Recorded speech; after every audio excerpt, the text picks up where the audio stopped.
3 days ago, I walked into my family's emergency board meeting and watched my father's face turn white as I slid a single document across the mahogany table.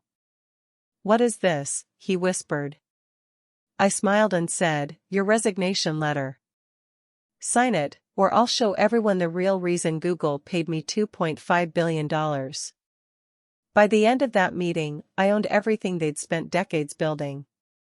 But let me start from the beginning. If you've ever been told your dreams were unrealistic by the people who should support you most, this story will resonate.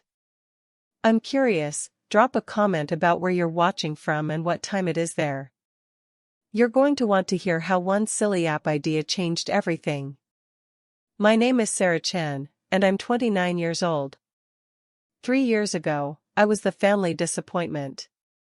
Today, I'm the reason my father's construction empire no longer exists. The Chen family built their fortune in commercial construction, starting with my grandfather's single bulldozer in 1968 and growing into a $200 million empire by the time I graduated college. Our estate in Westchester County sprawled across 15 acres, complete with a 6-car garage housing my father's collection of vintage Porsches and a wine cellar that cost more than most people's houses. My father, David Chen, ran Chen Construction with an iron fist and zero tolerance for what he called frivolous pursuits. My younger brother Marcus, 26, had seamlessly transitioned into his role as Vice President of Operations after his MBA from Wharton. He wore his hard hat like a crown and his steel-toed boots like designer shoes. The irony wasn't lost on me that in a family obsessed with building physical structures, I was the only one interested in building something intangible, software that could change how people lived. "Sarah's playing with computers again," my father would announce at family dinners, his voice dripping with disdain. While Marcus here just secured the Morrison Mall contract. $38 million. Marcus would straighten his shoulders, basking in the praise. "Thanks, Dad. Someone has to maintain the family legacy." I'd continue eating my dinner, my laptop balanced on my knees under the table, fingers typing code while they discussed quarterly projections and zoning permits. My apartment in Brooklyn was a studio that could fit inside my family's living room 3 times over. My furniture came from IKEA, my clothes from Target, and my meals from whatever I could afford after paying rent and keeping my servers running. The contrast couldn't have been starker. While Marcus lived in the family's guest house and drove a company BMW, I took the subway and wore the same 3 outfits on rotation. But I was building something they couldn't see, couldn't understand, and certainly couldn't value. The idea came to me during one of those family dinners from hell. My great-aunt Helen, 83, and struggling with early-stage dementia, had gotten lost trying to find the bathroom. She'd stood in the hallway, confusion etched across her face, until I gently guided her to where she needed to go. "I used to know this house like the back of my hand," she whispered, tears in her eyes. "Now everything feels foreign." That night, I couldn't sleep. I kept thinking about Aunt Helen, about the millions of elderly people facing similar challenges, about how disorienting the world becomes when familiar spaces suddenly feel alien. What if there was an app that could help? I spent the next 6 months developing what I initially called Guide Me, an AI-powered navigation app specifically designed for people with cognitive challenges. Using augmented reality and voice commands, it could provide step-by-step directions within familiar spaces, offer gentle reminders about daily routines, and even alert family members if someone seemed lost or confused. The technology was complex, requiring machine learning algorithms that could adapt to individual users' needs, computer vision that could recognize and remember spatial layouts, and a user interface so intuitive that people with declining cognitive abilities could use it effortlessly. I worked 18-hour days, fueled by coffee and determination. My savings account dwindled to double digits. I lived on ramen and hope. Meanwhile, every family gathering became an interrogation. "Sarah, when are you going to get a real job?" my father would demand over Sunday roast. This computer nonsense needs to stop. Marcus could get you an entry-level position in our HR department. I have a real job, Dad. I'm building something important. Important? He'd laugh, that condescending chuckle that made my teeth clench. You're 27 years old, living in a shoebox, eating instant noodles. Marcus just bought a house. A real house, with a real mortgage, funded by real work. Marcus would smirk from across the table.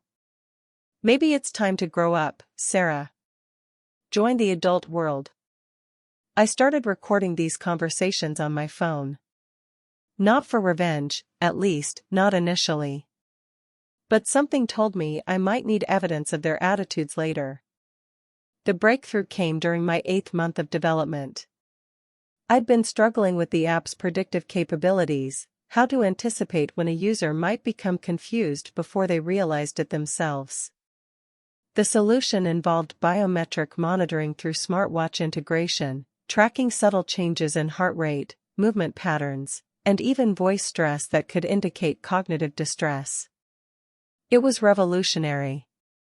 And it worked. Beta testing with local senior centers produced results that made me cry. 93% of users reported feeling more confident navigating familiar spaces.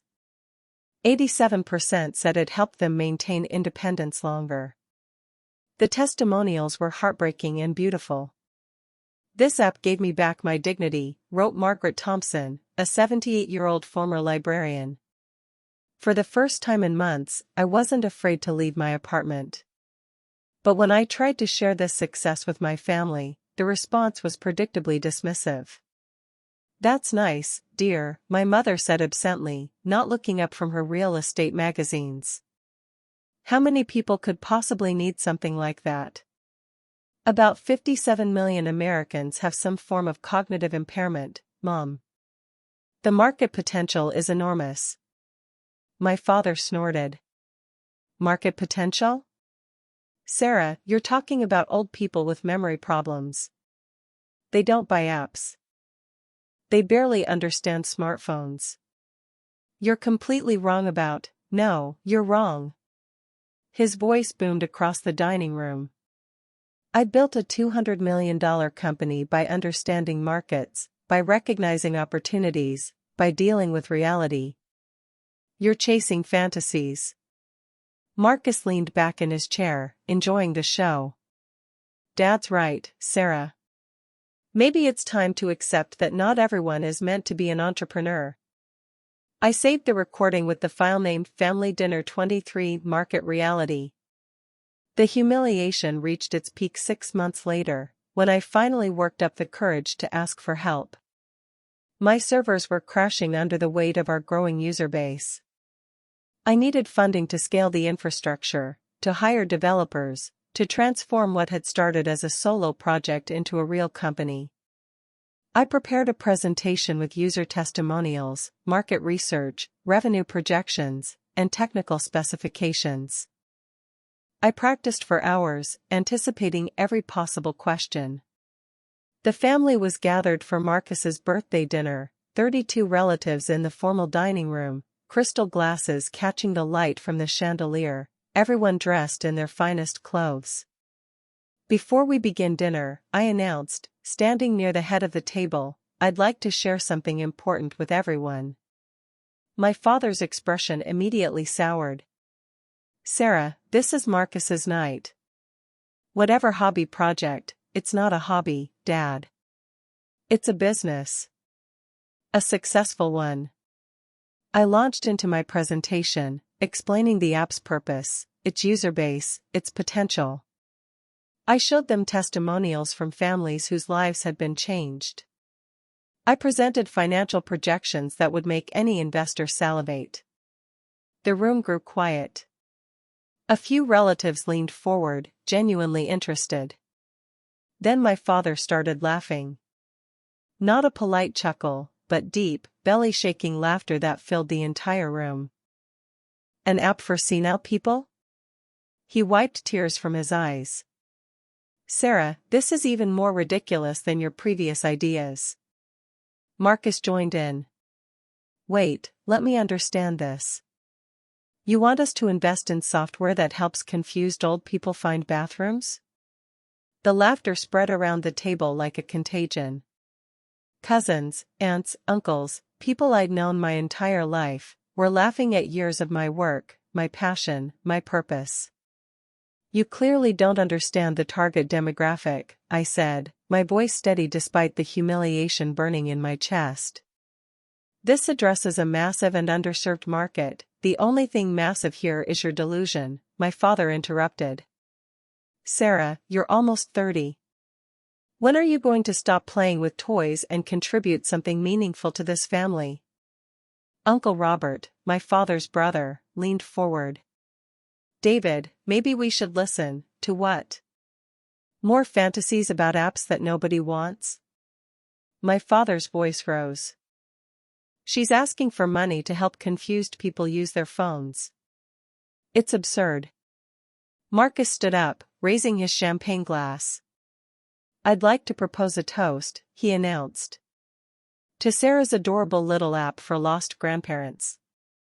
May it find its way to the recycling bin where it belongs. 32 people raised their glasses.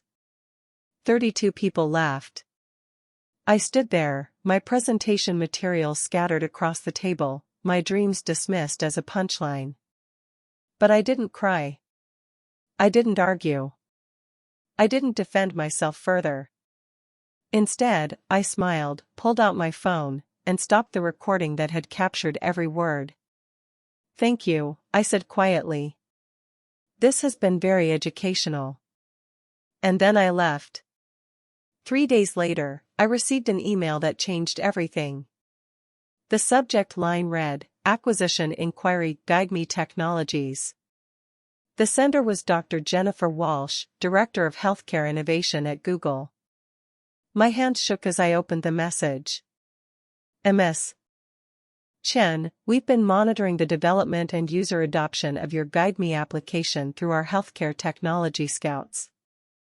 Your approach to cognitive assistance through AI-powered navigation represents exactly the kind of innovation we're seeking to integrate into our health ecosystem. Would you be available for a conversation this week regarding a potential acquisition? I read it 7 times before the words sank in. Google. Google wanted to buy my silly little app. The initial phone call led to a video conference with 5 Google executives. The video conference led to a formal presentation at their Mountain View campus. The presentation led to due diligence, user testing, technical reviews, and financial audits. Throughout the entire process, I told no one in my family what was happening. I watched Marcus post LinkedIn updates about Chin Construction's latest projects. I listened politely as my father bragged at family dinners about quarterly revenue increases. I smiled and nodded when relatives asked if I was still playing with computers. Meanwhile, Google's team was conducting the most thorough evaluation I'd ever experienced. They interviewed my beta users, analyzed my code architecture, and tested every aspect of the app's functionality. They brought in neurologists, geriatricians, and cognitive specialists to validate the medical applications. This isn't just an app, Dr. Walsh explained during one of our meetings. This is assistive technology that could fundamentally change how we support aging populations. The predictive algorithms, the adaptive learning, the seamless integration with existing healthcare systems, it's exactly what we've been trying to develop internally for 3 years. The offer came on a Tuesday morning in March. $2.5 billion. With AB. I stared at the term sheet, reading the number over and over again. Google wasn't just buying my app, they were acquiring my entire company, my patents, my team, which consisted of 3 freelance developers I'd hired, and most importantly, my vision for the future of cognitive assistance technology. The deal included immediate payment of $1.2 billion, with the remainder paid over 5 years as the technology was integrated into Google's broader health platform.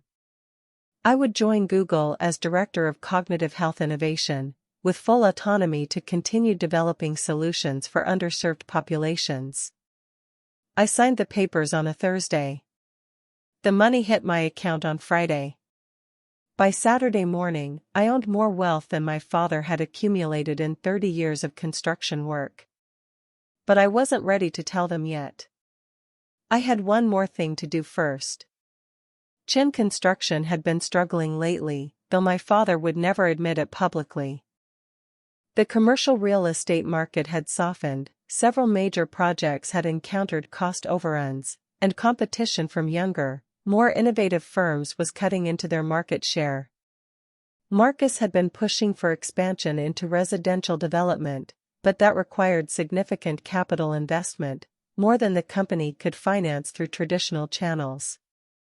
I knew this because I'd been quietly researching Chin Construction's financial position for months. Public records, industry reports, competitive analysis.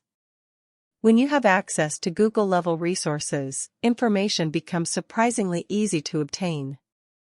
They needed approximately $50 million in new investment to fund the residential expansion Marcus was championing. Without it, Chin Construction would likely stagnate and eventually decline as younger competitors captured their market share. My plan was elegant in its simplicity. I would offer to invest in Chin Construction. Not as their daughter and sister, but as a private equity partner. I'd present myself as someone who'd recently come into significant wealth through a successful exit from the tech industry. The irony would be exquisite, the family business saved by the silly app they'd mocked. But first, I wanted them to squirm a little. I scheduled a family dinner for the following Sunday. I have an announcement, I told my mother over the phone. Something important about my future. She sighed. Sarah, please don't make this about your computer projects again. Your father is still recovering from the last presentation. Oh, I think he'll find this one much more interesting. That Sunday, I arrived at the family estate wearing a new outfit, not expensive, but clean and professional. I carried a leather portfolio and wore a confidence that I'd never possessed in that house before. Sarah. My mother greeted me with her usual air-kiss routine. You look different. Did you do something with your hair? Just a trim, Mom. Where is everyone? The entire extended family had gathered, just as I'd requested. 35 people in the formal dining room, the same space where they'd laughed at my dreams 6 months earlier. My father presided over the table like a king holding court. Marcus sat at his right hand, looking smug and comfortable in his role as heir apparent. All right, Sarah, my father announced after the appetizers were served. Your mother says you have some kind of announcement. Please don't tell me you're starting another app project. I stood up, my portfolio in hand, and smiled around the table. Actually, Dad, I'm here to talk about investments. Specifically, my interest in investing in Chin Construction. The room fell silent. Several relatives looked confused. Marcus laughed. Invest? Sarah, you barely have enough money to pay rent on that shoebox apartment. That's where you're wrong, Marcus. I opened my portfolio and pulled out a single sheet of paper. This is a cashier's check for $50 million, made out to Chin Construction Holdings. I held up the check so everyone could see it. The silence was absolute. My father's fork clattered onto his plate. That's not possible. Sarah, where would you get that kind of money? From the sale of my company to Google. Last Friday, to be exact. I let that sink in for a moment before continuing. The silly little app you all laughed at? Google bought it for $2.5 billion. That's billion with a B, in case anyone's wondering. Marcus had gone pale. You're lying. I pulled out my phone and showed him the Google press release that had gone live that morning. Google acquires GuideMe Technologies for $2.5 billion to revolutionize cognitive health support. I scrolled down to show my photo and quote, Sarah Chen, founder and CEO of Guide Me Technologies, will join Google as Director of Cognitive Health Innovation, continuing her mission to develop technology solutions for underserved populations. My father snatched the phone from my hands, his eyes scanning the article frantically. This is real, he whispered. Very real, Dad. And now I'm here to offer Chen Construction the investment capital you desperately need for your residential expansion project. I began walking around the table, handing out copies of a formal investment proposal I'd prepared. I've done extensive due diligence on your company's financial position. Your cash flow challenges, your dependency on cyclical commercial projects, your urgent need for diversification into residential markets. $50 million would solve all of those problems. Marcus was reading the proposal, his hands shaking slightly. This is exactly what we need. The terms are incredibly generous. I'm feeling generous, Marcus. After all, we're family. My father looked up from the phone, his expression a mixture of shock, confusion, and something that might have been respect. Sarah, I don't understand. How did this happen? How did you build something worth billions of dollars? I sat back down, my hands folded calmly in my lap. The same way you built Chen Construction, Dad. I identified an underserved market, developed a solution that actually worked, and executed relentlessly until I succeeded. The room was completely silent except for the sound of pages turning as relatives read through my investment proposal. The only difference, I continued, is that when I tried to share my vision with this family 6 months ago, you laughed at me. You called it absurd. You said nobody would want technology to help confused old people. I pulled out my phone and played the recording from Marcus's birthday dinner. My father's voice filled the room. An app for senile people? Sarah, this is even more ridiculous than your previous ideas. Marcus's voice followed. You want us to invest in software that helps confused old people find bathrooms? Then came the laughter. 32 people laughing at my life's work. I stopped the recording. 57 million Americans, Dad. That's how many people nobody turned out to be. The silence stretched on until Uncle Robert cleared his throat. Sarah, this investment proposal, you're offering to save the company. I'm offering to invest in a family business that has potential, provided it's run by people who can recognize opportunity instead of mocking it. My father's face had gone through several color changes during this conversation. Sarah, we didn't understand. How could we have known? You couldn't have known it would be worth billions, Dad. But you could have listened. You could have asked questions instead of dismissing it immediately. You could have supported your daughter instead of humiliating her. I stood up again, retrieving the cashier's check from the table. This investment offer expires at midnight tonight. If Chen Construction wants the money, I'll need a formal written apology from both Dad and Marcus, acknowledging that you were wrong about my silly app and wrong about my capabilities as an entrepreneur. Marcus's face was red with embarrassment and anger. You're blackmailing us. I'm setting terms for a business partnership, Marcus. Just like you would. I tucked the check back into my portfolio. I'll also need voting rights proportional to my investment. $50 million buys me a 40% stake in Chen Construction, with board representation and veto power over major strategic decisions. My father's business instincts kicked in despite his emotional turmoil. 40%? That's more than Marcus's stake. That's right, Dad. Which means I'll have significant influence over the company's direction, including personnel decisions. The implication hung in the air like smoke. I was offering to save Chen Construction, but on my terms.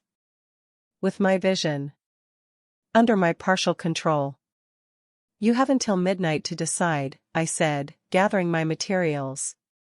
The money is real, the offer is genuine, and the terms are non-negotiable. I headed toward the door, then paused. Oh, and one more thing. If you accept this investment, I'll be instituting some new company policies, including a technology innovation fund to support employees' entrepreneurial ideas, and a formal mentorship program for family members interested in starting their own ventures. I looked directly at Marcus. Because apparently, this family needs to learn how to recognize opportunity instead of laughing at it. The drive back to Brooklyn gave me time to process what had just happened. For 6 months, I'd fantasized about this moment, the revelation, the shock on their faces, the complete reversal of power dynamics. But now that it was real, I felt something unexpected, sadness. Not regret, exactly. They'd earned every bit of the humiliation I'd just served them. But sadness that it had taken $2.5 billion to earn their respect. Sadness that they'd only listened to me after I'd proven myself in terms they understood, money and power. My phone started ringing before I reached the bridge. My mother first, then Marcus, then various relatives who'd witnessed the dinner. I let them all go to voicemail. The only call I answered was from my father, 3 hours later. Sarah. His voice was different, smaller, uncertain. I need to ask you something, and I want an honest answer. Okay. Are you really willing to invest in Chin Construction, or was this all just to humiliate us? I pulled over to the side of the road, considering his question carefully. Dad, I spent 2 years building something I believed in. Something that could help millions of people live better lives. When I tried to share that with my family, you didn't just reject it, you mocked it. You made me feel stupid and worthless for caring about anything besides quarterly profits. Silence on the other end.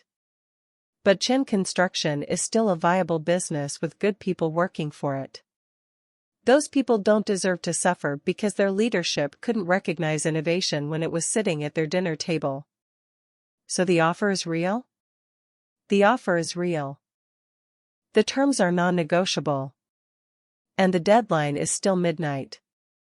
Another long pause. Sarah, I owe you an apology that goes far beyond any business deal. Yes, you do. I was wrong about your app. I was wrong about your potential. I was wrong to dismiss your dreams and mock your work. His voice cracked slightly. I was wrong to make you feel like you didn't matter. For the first time in this entire saga, I felt tears in my eyes. Thank you for saying that, Dad. Will you consider extending the deadline? Marcus and I need time to discuss the terms with our lawyers. The terms are simple, Dad. $50 million for 40% equity and board representation. The only complex part is swallowing your pride. It's swallowed. We need this investment, Sarah. Chin Construction needs it, our employees need it, and I need to make this right with you. The documents were signed at 11:47 p.m., 13 minutes before my deadline. I became the largest individual shareholder in Chin Construction Holdings, with veto power over major decisions and the right to appoint 2 board members. More importantly, I became a partner in my family's business, not as the disappointing daughter who played with computers, but as the investor who saved their company. The transformation didn't happen overnight, but it was visible almost immediately.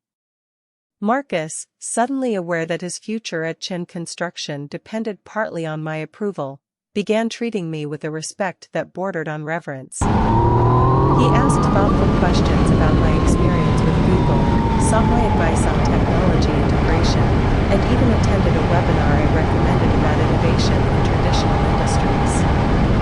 My father underwent an even more dramatic change. The man who'd spent years dismissing my work began asking detailed questions about Guiding's development process, user acquisition strategies, and scaling challenges. He wanted to understand not just what I built, but how I built it. I've been thinking about what you said, he told me during our first official board meeting. About recognizing opportunity versus milking it. I realize I've been making the same mistake with other employees' ideas. Within 6 months, Chin Construction had launched its first technology initiative, a project management app that streamlined communication between job sites and the main office. The idea came from Jennifer, a site supervisor who'd been suggesting digital solutions for years but had never been taken seriously. The app saved the company $200,000 in its first year and won an Industry Innovation Award. But the most meaningful change was in our family dynamic. Sunday dinners became collaborative strategy sessions where everyone's ideas were heard and evaluated on merit. My apartment in Brooklyn became a regular meeting spot for cousins and younger relatives who wanted advice on their own entrepreneurial projects. Marcus, to his credit, embraced his new role as my partner rather than resenting it. I spent so much time trying to prove I belonged in this industry, he told me one afternoon. I forgot that the industry itself was changing. You didn't just succeed in tech, you showed us how to evolve. The residential expansion project I'd funded exceeded all projections, generating $120 million in revenue in its first 2 years and establishing Chin Construction as a major player in sustainable housing development. But the real victory wasn't financial, it was personal. 6 months after the acquisition, I received a handwritten letter from my father. Sarah, it read, I've spent 30 years building a company, but I failed at something more important, building confidence in my daughter's dreams.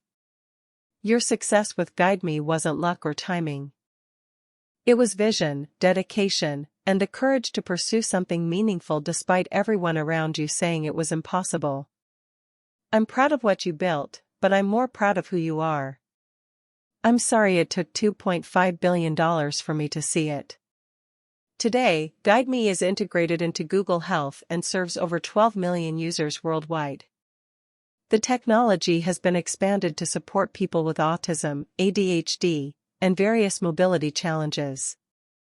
It's saving lives and preserving dignity for millions of families. Chin Construction has become one of the most innovative firms in the industry, with a technology division that develops solutions for the entire construction sector. And I've learned that the best revenge isn't destruction, it's transformation. The moment I placed that cashier's check on the table and watched 35 faces cycle through disbelief, shock, and dawning comprehension, I felt something I'd never experienced before, complete vindication. Not because I'd humiliated them, but because I'd forced them to confront their own prejudices and limitations. My father, the man who'd built a construction empire through determination and risk-taking, had failed to recognize those same qualities in his own daughter. Marcus, who prided himself on strategic thinking, had been blind to the biggest opportunity he'd ever encountered. The laughter that had echoed through that dining room 6 months earlier was replaced by absolute silence as they read my investment proposal, a document that proved not only my success, but my generosity in offering to save the company that had never supported me. Sometimes the greatest victory isn't proving your enemies wrong, it's helping them become better people. My family didn't just learn to respect my success, they learned to recognize potential in others instead of dismissing it. Have you ever had your dreams dismissed by the people who should have supported them most? Share your story in the comments below, I'd love to hear how you proved them wrong. And if you believe in never giving up on your vision, even when everyone says it's impossible, hit that subscribe button. Your dreams matter, regardless of who believes in them.